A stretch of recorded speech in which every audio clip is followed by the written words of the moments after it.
We've got a massive breaking news coming in. First up on this broadcast, the government of India has issued a clarification on the statements made by the Prime Minister of India following the all-party meeting yesterday. Many reports had drawn different conclusions from Prime Minister's statements that Chinese troops had not encroached into Indian territory. Now the government has clarified. In fact, we're getting a statement from the Prime Minister's office clarifying the Prime Minister's statements. Now, we'll get you the details of the statement, but the Indian soldiers were able to foil these Chinese attempts to hold on to the positions just across the LAC on India's side. Now, Prime Minister's statement said that Chinese forces have come in much larger strength to the LAC and that the Indian response is commensurate. As regards transgressions of LAC, it was clearly stated that the violence in Galwan on the 15th of June arose because Chinese side was seeking to erect structures just across the LAC and refused to desist from such actions. The focus of Prime Minister's remarks at the all-party meeting discussions were the events of June 15th at Galwan that led to the loss of lives of 20 Indian military personnel. Prime Minister also paid glowing tributes to the valor and patriotism of the armed forces who repulsed the designs of the Chinese there. That's a clear statement by the Prime Minister's office. Joining us on the phone line is Beyond's political editor, Kartikeya Sharma. Kartikeya, Prime Minister's office just releasing a statement clearly mentioning that the Chinese tried to change the status quo by entering Indian side of LAC and erecting structures, and that efforts of the Chinese have been repulsed by the Indian forces. That's what the Prime Minister meant in his statement yesterday. That's what the statement reads. You know, there are three very important takeaways of this statement because the release by the office of the Prime Minister says that attempts are being made in some quarters, so they were mischievous. Interpretation to the remarks made by Prime Minister at the all-party meeting, which means that the Prime Minister's office is contesting the popular narrative which has been built in India vis-a-vis what happened in the line of actual control.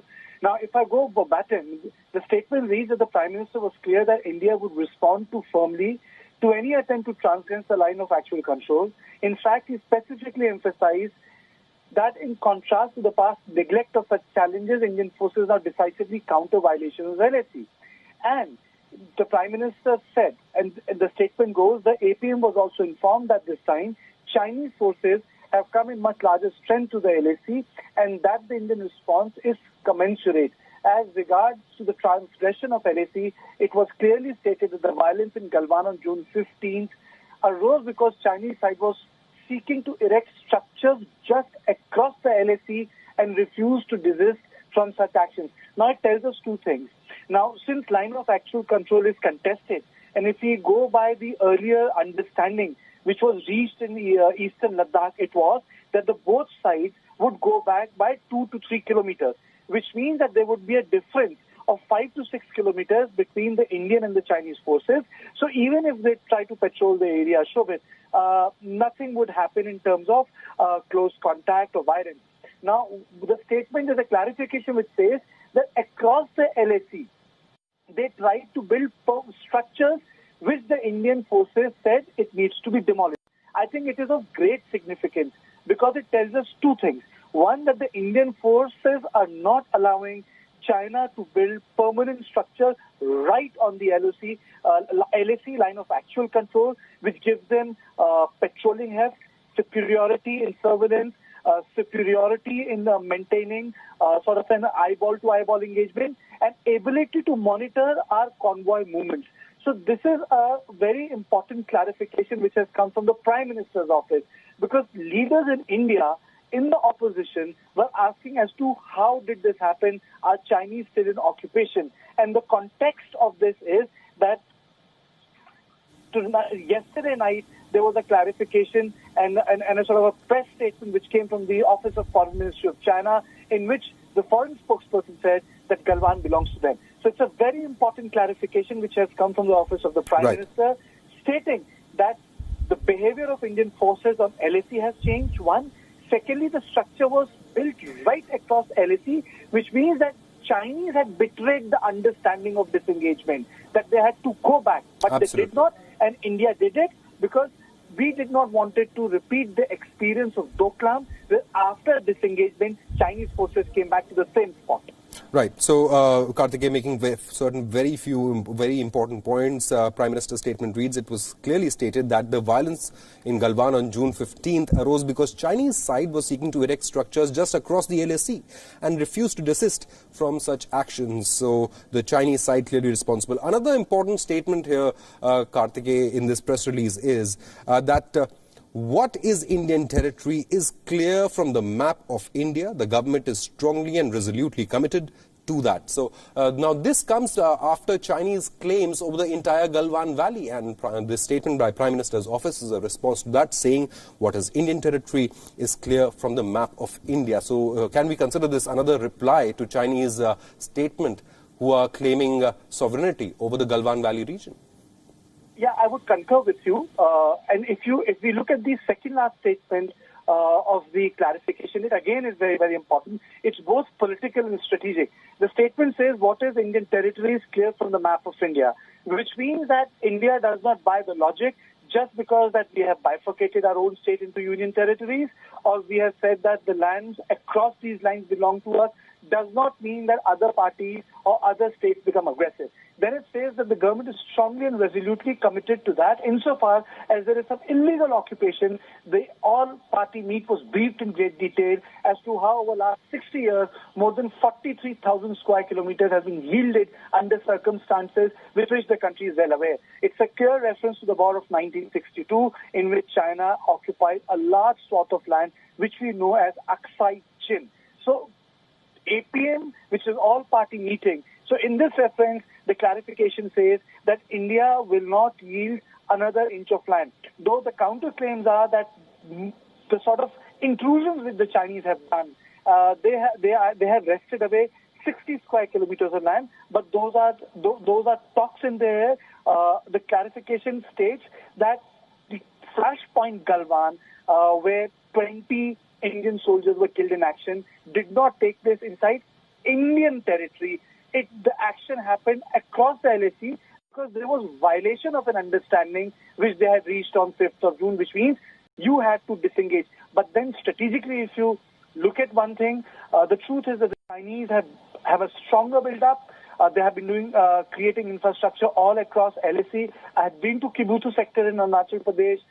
On the Chinese side, one can actually witness large buildings because they have this ability to connect inner Tibet to the outer Tibet by building roads, which Indians, because of the geography, could not. But now, I think those rules have changed. We have completed an all-weather road which connects Leh to Dolak Bay Oldie, which earlier was not the case. One of the most important bridges have also been constructed.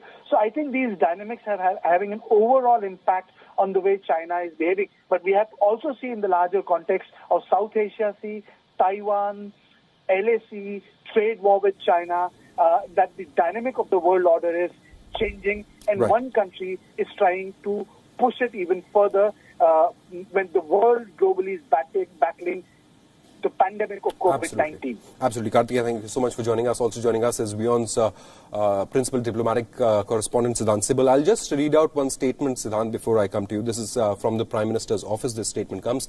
He says, Prime Minister was clear that India would respond firmly to any attempts to transgress the line of actual control. In fact, he specifically emphasized that in contrast to past neglect of any such challenges, Indian forces now decisively counter any violations of the LAC. The all-party meeting was also informed that this time Chinese forces have come in much larger strength to the LAC and that the Indian response is commensurate. As regards to transgression of LAC, it was clearly stated that the violence in Galwan on the 15th of June arose because Chinese side was seeking to erect structures just across the LAC and refused to desist from such actions. So, Siddhant Sibal, coming to you. Siddhant, this is a massive clarification coming from the Prime Minister's office. Just yesterday, Prime Minister Modi had told the country that China has not occupied any Indian territory. No Indian posts have been taken over by any outside force. And this is a massive clarification, really, because earlier today, China claimed sovereignty over the Galwan Valley. And MEA had also said that Chinese claims over Galwan are untenable, isn't it?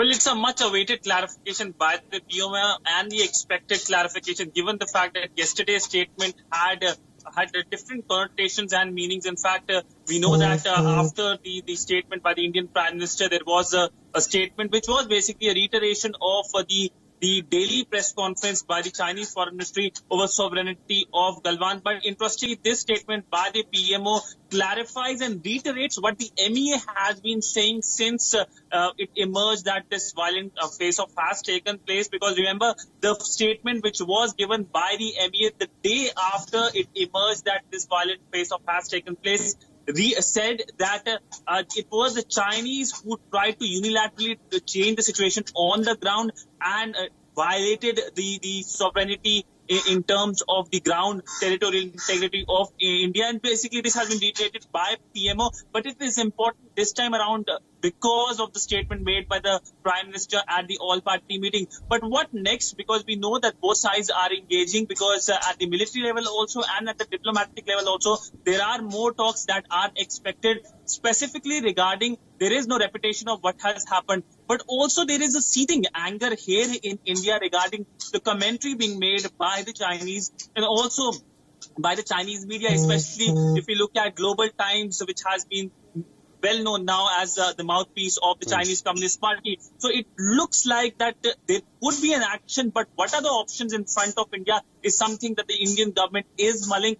Right now, the focus is on the economic action, because Chinese have a big buy of the Indian market, and clearly it looks like the economic action is coming first. So the Indian Prime Minister discussed this during the all-party meeting, but of course the comments are something that that got the limelight. But if you look at the entire statement by the Indian Prime Minister at the all-party meeting, there was a significant emphasis on the infrastructure development. And we all know that the bone of contention right now, especially for the Chinese, is increased infrastructure development at the LAC and at the border areas, which of course is irking the Chinese, because the Chinese see it as a threat. Absolutely, Siddhant. So much needed clarification coming in Indian Prime Minister's office, again saying that India will not tolerate any change of status quo at the LAC. But Siddhant, it's not just about the Galwan Valley, is it? Yes, there was a deadly confrontation there. There were casualties on both sides. 20 Indian soldiers lost their lives. There were many casualties on the Chinese side, which China has failed to even acknowledge the number of soldiers that China lost in that confrontation, while acknowledging there were losses. But this tensions continues to simmer at other points at LAC, isn't it? Especially the Pangong Tso Lake as well. Well, yes, Shobit, it's a precarious peace at the LAC and across the border, whether it's the western sector, the middle sector, or the eastern sector. And we have seen the comments coming, especially by the Air Chief today morning, when he talked about how the newly graduates for the Air Force will not be getting the 21-day break which they will be deployed at the areas. This is something that emphasizes the increased tensions between the two countries, and it doesn't look that this entire issue that has cropped up earlier this week and of course has been simmering for last few weeks is going to come to an end very soon. Yes, talks are on the table, but it looks like China is increasingly belligerent. We have seen how they have been causing problems, just not with the Indians, but so many countries across its neighborhood, from Japan to Vietnam to Malaysia, Indonesia. It's a list of countries, and we have seen China seems to be using the opportunity, so-called opportunity provided by the COVID crisis, which has been talked about publicly by world leaders. In fact, the US Secretary of State just a few hours ago talked about how China has been belligerent amidst the COVID crisis, and it clearly looks like China was waiting for this opportunity. As the world descends into a major crisis, it might use its newly found power to stake claims on territory. We all know about the territorial ambitions which Xi Jinping and of course China has been having for last many decades, especially after its economic rise. And it looks like the world is now facing a new threat, and this threat is China versus rest of the world. Absolutely, you said it right, Siddhanta. US has also called China a rogue nation as far as this region is concerned. Meanwhile, India is building up its defense capabilities, isn't it? Moving forward, fighter jets, attack helicopters to forward bases to thwart any Chinese misadventure along the line of actual control. Thank you so much, Siddhant Sibal, for joining.